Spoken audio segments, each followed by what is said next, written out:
Hey, welcome back to the stash. As I'm sure you all pretty much know, the current Spider-Man comics are less than stellar. From it, we've been given many stories to rival the hatred of the infamous One More Day. But you know what? I'd actually say that this is probably worse than the whole brand new day, One More Day era, with stuff like the introduction to Paul, Peter being a punching bag for everyone, and Mary Jane's horrible character assassination, along with her now being Jackpot, which was an idea that was previously used in the Brand New Day story. However, Marvel bailed out last minute because even they knew back then how much of a shit idea it actually was. Well, things change and Marvel decided to redo the whole MJ as Jackpot idea, which leads us to today's video. So join us as we take a look at, hopefully, the only comic in this series, Jackpot Issue 1. Which is what I would have said if I recorded this maybe a week ago, because I'm pretty sure the new issue is now out, so that sucks.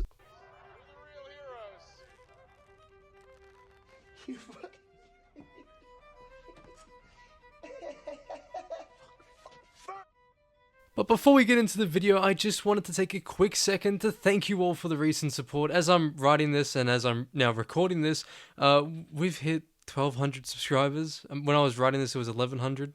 That's insane. Thank you again, and just for all the love. And if you're new around here and like Spidey or just comic content in general, feel free to stick around and maybe hit that subscribe button. Also, one last thing, for those who want to go above and beyond with supporting the channel, we do have a channel membership down below for a very cheap price, and you get a bunch of cool perks with it.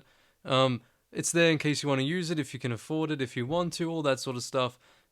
Yeah, take a look if you'd like, and I think it's enough self-promotion. It's time to get back into the video. So as a massive fan of Mary Jane Watson, I find the whole her being a superhero idea not only insanely pointless, but also just incredibly insulting towards the character. As I've said many times about MJ, she doesn't need superpowers, and at least in my opinion, and she will always be her best when she's just a normal person. Her being Jackpot doesn't really make her any more special than she already was. She didn't need this stupid bracelet to stand up to her stalker, or to even shoot Green Goblin on the bridge. All she had then was her bravery and strength, and that was simply enough. I just can't help but feel that Marvel going back to this horrible idea is also just a clear sign of them not really knowing what to do with Mary Jane as a character, or even just Spider-Man books in general. Sales are down big time, obviously, and it's just like they quickly threw this together to try to get some sort of shock value to persuade people to buy the book, but it clearly doesn't work.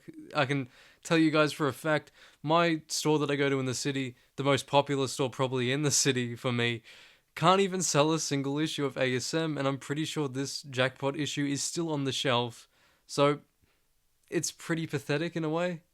But anyway, I think it's about time we get straight into the story. So in case you've missed my previous videos on the recent Spidey comics, lucky for you there is a playlist, I'll go over a quick recap of the recent events for Mary Jane. With the recent loss of their children, Mary Jane and her partner and engineer of her gauntlet, Paul...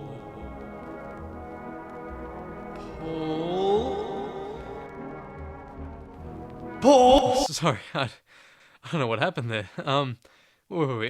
They've been trying to work through immense grief, basically, and okay, I'm not even finished with this recap, obviously, and I already have issues with this book.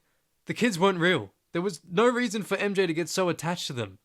And since I'm pretty sure her having a miscarriage isn't even canon anymore because they just completely ignored that ever since Brand New Day, One More Day, all that sort of stuff, then she has even less reason to even care about these kids, because if she did go through the miscarriage, in a way she could try to view it as making up for her failed baby. But no, so that's such a missed opportunity there. But then, even if it still did happen somehow, and it was still canon to the stories, then it makes no sense for her to just show more love and care to a couple of fake children than her actual real own daughter who passed away. I don't understand. It does my head in these books. At the urging of her friend the Black Cat, Mary Jane has begun to cope by helping the community with her new powers. The training wheels are about to come off though, and the gang war is brewing, because at this time, obviously, in story, the gang war was in full effect, but obviously now we're way past that, thank God. And it may be too much for Spider-Man and his squad to handle on their own. Are you serious? Are you serious? Luckily, Team Spidey just hit the jackpot. God, they love to... I love how that line has just lost all meaning and effect since they just use it every 2 seconds now. Why are you the way that you are? So our story begins with Mary Jane in the midst of an intense battle with the female Electro. Things don't seem to be going well for her as Electro shocks her, leaving her to plummet towards her death. We cut back to earlier in the day where we see Mary Jane and Paul getting couples therapy, I guess due to the fake kids biting the dust or something. Mary Jane expresses her inability to write down her fears, as then it feels like by doing so, it only enforces the idea of what she's scared of. Jesus Christ, look at this freak. Afterwards, MJ and Paul go out for drinks, however it's cut short due to the current ongoing gang war. This issue tackles Big Ben and Ames fight for territory, however none of them really matter. Like, all of these annoying tie-in issues for gang war are all pointless. Like, generally pointless. You can just read the ASM stuff, God knows why you'd want to do that willingly, and skip the rest. This whole story is just a waste of time. With the help of Paul using speakers to make it sound like a large explosion just went off to distract the big fight, MJ is able to gather all the civilians to safety. Later, when everyone is out of danger, MJ suits up and goes out to help as much as she can. Since they probably knew this book wouldn't keep the reader interested for much more than 2 minutes, we switch scenes to see Spider-Man taking on Armadillo. He is easily apprehended, however, as soon as Mary Jane joins the fight because the two of them together make a really good team. Who would have guessed? But that's not all because Man-Bull and She-Hulk crash in. However, MJ in this book seems to just be stronger and more capable at stopping D-tier villains than Spidey and She-Hulk because she stops Man-Bull within one panel. Even outside his own book, Spider-Man still can't catch a break. And he gets made fun of, not once, but twice in this incredibly mediocre comic book. Female Electro shows up and MJ tells Pete and Jen that she'll be able to take her no problem. I bet you'll never guess what happens next. After taking a little bit of a beating, Mary Jane tries to just quickly recover. You see Electro actually feed off MJ's bracelet energy, causing it to just sort of power out. But another thing I should probably explain is that Paul has tinkered with the bracelet to make it much more, to basically just dampen its power, since every time Mary Jane uses it, she's pretty much gambling with her life. That's right, she can literally kill herself anytime she uses the bracelet. So apparently this dampener is just meant to make sure that never happens. Why? Just why? However, to defeat Electro, MJ is willing to risk her life just to stop her. Right. You know, the villain who just gets taken down by Spider-Man on multiple occasions. You could probably just get him to do it or something, you know. Miles is in this universe and he has electric powers, or I don't really care, but like, I don't know, maybe go to him. You don't really have to risk your life for this one. Like, you know, good job on being stupidly heroic, I guess, but there's just so many better ways to go about this. It doesn't make any sense. She catches up with Electro and the battle resumes. Just as it looks like she was gonna take the bait, MJ might have played for it a little bit too much to the point where Electro knew it was a trap. I know it's meant to show off her inexperience as a hero, but come on. Like, how dense do you have to be to mess that up? Electro was gonna go straight to the bracelet no matter what. Like, there was literally no need to throw away your bluff like that, and you'd think that an actress would know how to, I don't know, act? It'd be funny if it weren't so pathetic. No, what the heck, I'll laugh anyway. As Electro flies away, Mary Jane uses this time to reflect on herself. If you remember at the start of the book, she was having troubles with identifying what she fears and just bringing it to light. But now she's past that. She just fears being powerless and comes to terms with it, and after accepting that, she sets out again to go and stop the female Electro. As you could have guessed, MJ, now using the power of self-love, easily takes down Electro. However, she uses one classic supervillain move: capture me or save the people in danger, and obviously Mary Jane picks saving the civilians from the collapsing bridge. Now I just want to show you some absolutely stunning artwork. It doesn't get better than this. See what I mean? And what a surprise, MJ saves everyone, Spidey and She-Hulk show up again, but who really cares, and this story ends with the very beginning of Mary Jane's career as Jackpot. Lord help us all. Now I'm not really sure where to begin. One thing that sort of just stuck out to me is that Mary Jane is just completely out of character in this. Mary Jane Watson gave up on Peter Parker, her soulmate, remind you, 11 months into her 4-year exile for a random guy named Paul, who, in case you forgot, was also a complicit in planet-wide genocide.